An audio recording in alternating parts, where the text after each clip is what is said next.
AC had to kick on just when I'm doing this thing.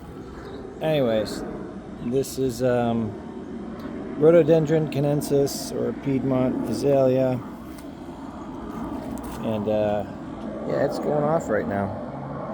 This is one of the best smelling azaleas out here. And this is spring in the yard. Mostly has the strongest scent in at night, near dusk.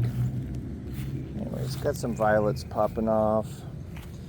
This is one of the golden ragworts in the Picara genus. This one is very reliable. It kind of spreads a little bit, but it's not really as aggressive as people make it out to be. And there's good old trillium. This is one of the molted trilliums, the most common species around here. Yeah, let's see what else is blooming here. All right, well, dewberry, which is more of a rural species, or places that are disturbed. It's native and it's semi-aggressive. But this right here is lyre leaf sage. There's the basal leaves down there. Yep. And there's only one major non-native weed that I deal with around here, and that is this guy right here, Horribilissia, member of the carrot family from Brazil. Holy cow, they came back with a vengeance. This is Parnassia grandifolia, aka large leaf Grassoparnassus. Here's some experiments down here with some liverworts and hornworts. There's a little switch cane seedling that grew from, from seed. Little jugs. This is a good one, Lyonia lucida. It's an evergreen.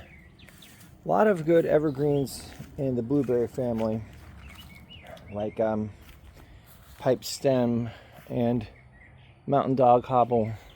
So I got this for free, and it's a big tree of me. I've trimmed it back multiple times. It's a black willow, and it was just a stick I broke off in a near plaza right near here, and I just stuck it in the ground, and boop, it became this tree about 3 years later, and it provides a crap ton of pollen and whatnot for the bees as they're emerging from their hibernation. More native violets. Oh, here's a nice little collection of sand violets. Little itty bitty white flowers. And here is the largest colony of Picara glabra. And this is coastal dog hobble. There's a mountain dog hobble, which is also just absolutely beautiful. So this is an evergreen, and they're very similar. Mountain dog hobble has slightly different shaped leaf. It's a little bit more narrow. I think it's a little bit more serrated.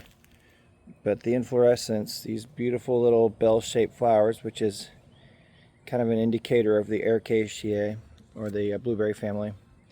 And yeah, don't ever count flies out as being a good pollinator. They're all around here. Got the usual Carolina jessamine. And right over here, one of my favorites, coral honeysuckle. A native honeysuckle. And hummingbirds just love it. And I in particular love sedges. Most sedges are evergreen. And these are actually the flowers of a sedge. The top part is the male. The bottom part's the female. See the little receptors here. This is the pollen-esque male part. And I had a little experiment here using the native wild strawberry versus the hybrid strawberries which most people eat, which is half of these wild strawberries and then some South American strawberries, and the native is taken over. More coral honeysuckle on the lattice on the fence. Now Here we are in the front yard. Let's see if anyone's waking up in this all-native aquatic habitat. There's usually green frogs around here. Maybe they hid from me.